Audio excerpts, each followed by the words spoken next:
Good morning class 12th B. देखिए, आप लोगों ने एग्ज़ाम में आपका इलेक्ट्रोमैग्नेटिक इंडक्शन तक आया था। उसके बाद जो नेक्स्ट चैप्टर है ऑल्टरनेटिंग करंट है, उसको अभी स्किप करके न्यू चैप्टर स्टार्ट करेंगे, electromagnetic waves. Electromagnetic waves theoretical lesson है, इसको इजीली आप याद कर सकते हैं, ठीक है ना। तो इसमें सबसे पहला कॉन्सेप्ट हमें देखना है कि डिस्प्लेसमेंट करंट क्या है। हम लोग ने इंड्यूस करंट पढ़ा था। इंड्यूस करंट में फैराडे ने बताया था कि अगर कोई कॉइल है, उससे पास होने वाली मैग्नेटिक फील्ड में जब चेंज होता है, यानी चेंजिंग मैग्नेटिक फील्ड की वजह से इंड्यूस करंट फ्लो करती है, ठीक है। तो मैक्सवेल के दिमाग में ये आया कि जैसे मैग्नेटिक फील्ड चेंज करने से इंड्यूस करंट फ्लो करती है, वैसे चेंजिंग इलेक्ट्रिक फील्ड की वजह से क्या होगा।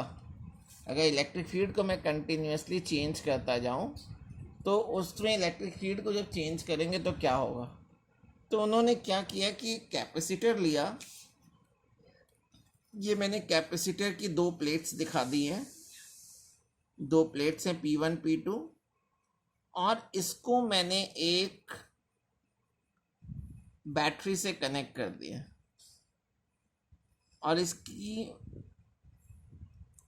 और यहाँ पे मैंने इसकी पोटेंशियल को चेंज करने के लिए यहाँ पे मैंने एक रेगुलेटर टाइप का लगा दिया है, ठीक है।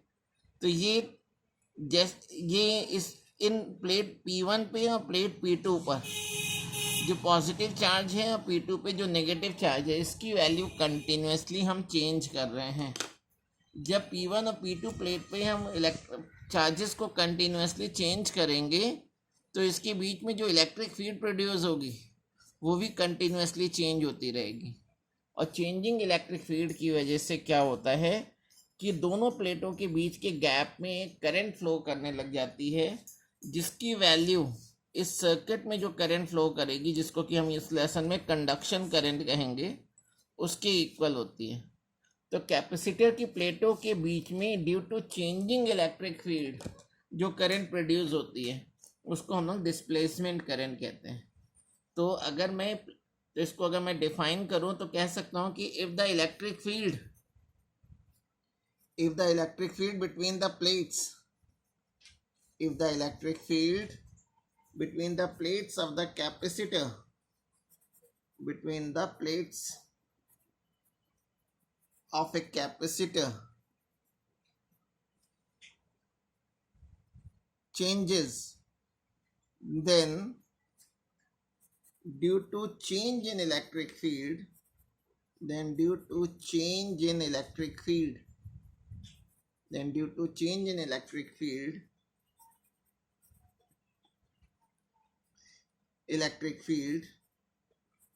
एन इक्विवेलेंट इसलिए कह रहे हैं क्योंकि इस करंट की वैल्यू वायर में फ्लो करने वाली करंट के बराबर होती है। An equivalent current flows between the gap या between the plates of the capacitor of a capacitor called displacement current, ठीक है। तो डिस्प्लेसमेंट करंट कैसे प्रोड्यूस होती है? चेंजिंग इलेक्ट्रिक फील्ड से। जैसे चेंजिंग मैग्नेटिक फील्ड से इंड्यूस करंट प्रोड्यूस होती है, वैसे चेंजिंग इलेक्ट्रिक फील्ड की वजह से डिस्प्लेसमेंट करंट फ्लो करती है। और डिस्प्लेसमेंट करंट का ये फॉर्मूला होता है ID is equal to epsilon naught D phi E upon dt। D phi E जो है चेंज इन इलेक्ट्रिक फ्लक्स है,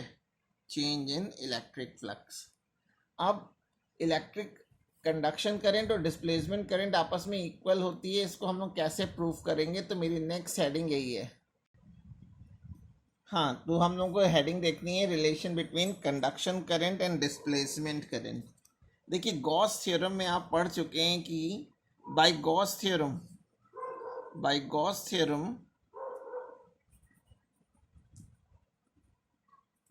आप जानते हो कि we know that electric flux क्या होता है? Electric flux phi E is equal to था q by epsilon naught, q by epsilon naught, यानी net charge to the permittivity of free space. अगर मैं इसको डिफ्रेंशिएट कर दूं with respect to T, differentiating with respect to t,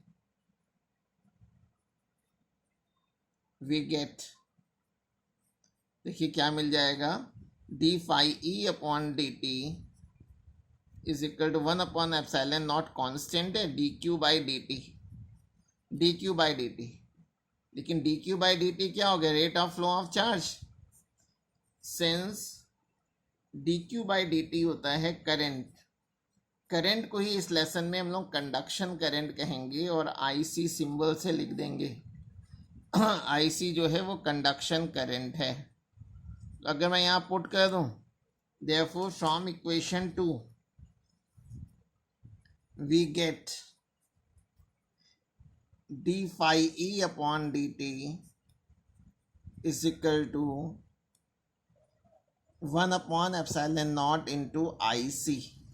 epsilon naught को left side में ले आए, अगर मैं एप्सिलॉन नॉट को लेफ्ट साइड में ले आऊँ तो क्या आ जाएगा, epsilon naught D phi E upon D T is equal to आ गया आई सी, और epsilon naught D phi E upon D T displacement current का फॉर्मूला होता है। तो डिस्प्लेसमेंट करंट और कंडक्शन करंट न्यूमेरिकली इक्वल होती है, दोनों की वैल्यू आपस में सेम होती है। देखिए मैक्सवेल ने जब डिस्प्लेसमेंट करंट का कॉन्सेप्ट दिया तो उन्होंने एम्पियर सर्किटल लॉ में कुछ चेंजेस करे और एक नया लॉ दिया, उसको चेंज करने के बाद, जिसको हम लोग मॉडिफाइड एम्पियर सर्किटल लॉ कहते हैं। ठीक है, तो एम्पियर सर्किटल लॉ में हम लोग कहते थे line integral of magnetic field around any close path, line integral of magnetic field around any close path, यानी बी डॉट डी एल किसके इक्वल होती थी, mu naught times of net current. यहाँ पे नेट करंट ना हो करके sum of conduction current and displacement current हो जाता है। इस फॉर्मूले को हम लोग मॉडिफाइड एम्पियर सर्किटल लॉ कहते हैं। उसको ऑन ही नहीं किया था। मॉडिफाइड एम्पियर सर्किटल लॉ कहते हैं। तो according to modified ampere circuital law, the line integral of